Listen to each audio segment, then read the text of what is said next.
जब ये बात पता लगेगी कि उस लिस्ट में आपका नाम ही नहीं होगा और वोटिंग राइट आपसे छीन लिया जाएगा, तब आपके पैरों तले जमीन खिसकेगी। चलिए, तो फिर लापरवाही और गफलत की नींद में सोने वालों को इलेक्शन कमीशन ऑफ इंडिया ने दूसरी मर्तबा फिर से मौका दे दिया है। पहले आप लोगों को मालूम है कि एसआईआर के जो एन्यूमरेशन फॉर्म्स थे जिनका एनरोलमेंट आपको कराना था, उसकी तारीख 29 जुलाई तक की रखी गई थी, यानी 30 जून से लेकर के 29 जुलाई लास्ट डेट रखी गई थी। वो वक्त बढ़ाया गया और उसको 8 अगस्त 2026 तक किया गया था। लेकिन अब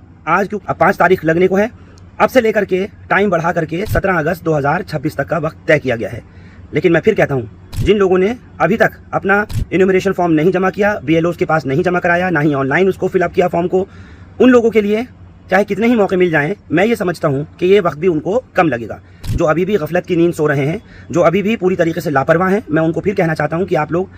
होशियार हो जाएं, बेदार हो जाएं और कम से कम इस चीज़ को समझ लें कि ये जो वोटिंग राइट है, जो आपका जमहूरी हक है मतदान का, वो आपसे छीन लिया जाएगा अगर आप अब तक नहीं जागे हैं नींद से। दिल्ली में टोटल वोटर्स की जो तादाद है वो तकरीबन 1.5 करोड़ के आसपास है। आप ये समझ लीजिए, हर विधानसभा में अगर इसी तरीके से 50-50 हज़ार या 1-1 लाख वोट कट जाते हैं तो 70 विधानसभाओं में से कितने कटेंगे? टोटल जो एग्रीगेट परसेंटेज है वो 50 से 60-65% से ऊपर अब तक नहीं हो पाया है। लोगों का एनरोलमेंट और फॉर्म भर करके लोग नहीं जमा करा पाए हैं बीएलओ के पास में। ऐसे सिचुएशन में आप बखूबी अंदाज़ा लगा सकते हैं कि अगर हर विधानसभा में 50, 55, 60, 62% ही टोटल नंबर ऑफ वोटर्स का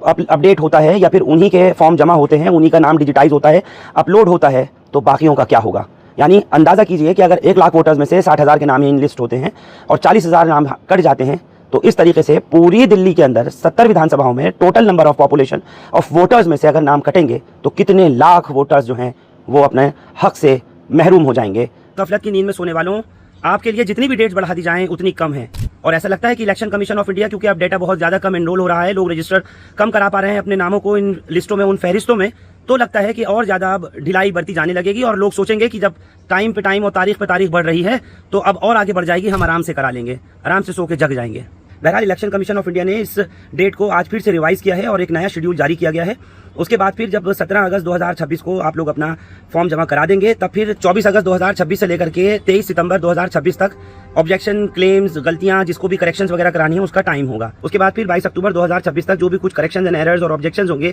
वो गलतियां सुधारने के बाद में जो लिस्ट फाइनल होगी उसको 27 अक्टूबर 2026 को फाइनल किया जाएगा। जब वो लिस्ट आएगी और आप उसमें देखेंगे कि आपका नाम नहीं है, नाम कट गया, या नाम आपने क्योंकि फॉर्म जमा नहीं कराया, या वो वक्त जिसको आपने एंजॉय करके गुजार दिया, 3 तारीखें बढ़ाने के बाद भी आप नहीं कर पाए, तो फिर मुझे उस वक्त जरूर कमेंट करके बताइएगा कि आपके दिलो दिमाग पर क्या गुजरती है। क्योंकि आप जिस तरीके की अभी तक लापरवाही बरत रहे हैं, नेग्लिजेंस ले रहे हैं, टेकन फॉर ग्रांटेड या हल्के में ले रहे हैं, जब आपसे आपका मताधिकार छीना जाएगा, जब आपको आपका वोट देने का हक नहीं दिया जाएगा, उस वक्त में आपको एहसास होगा कि आप क्या गलती कर बैठे। मैं फिर कहता हूं, जितनी जल्दी हो सके जल्द से जल्द आप इस काम को करिए, अपना इन्यूमरेशन फॉर्म भरिए, बीएलओ के पास जमा कराएं, नहीं हो तो आप कुछ भी करके, कैसे भी करके ऑनलाइन इसको जमा कराएं। जब तक आपका नाम नई लिस्ट में नहीं होगा, एसआईआर आपका जो स्पेशल इंटेंसिव रिवीजन है वो फाइनल ड्राफ्ट में आपका नाम नहीं छपता, तो आप समझ लीजिए आप उस काम से महरूम हो जाएंगे जो आज तक आप करते आ रहे हैं, यानी अगर वोट देते आ रहे हैं। अपने वोट की ताकत को पहचानिए और जितनी जल्दी हो सके फॉर्म भरिए, इससे पहले कि आप इसका इंतजार करें कि अब तारीख जो है वो 17 अगस्त के बाद भी बढ़ जाए। भूल जाइए, यही सोचिए कि 8 अगस्त ही है,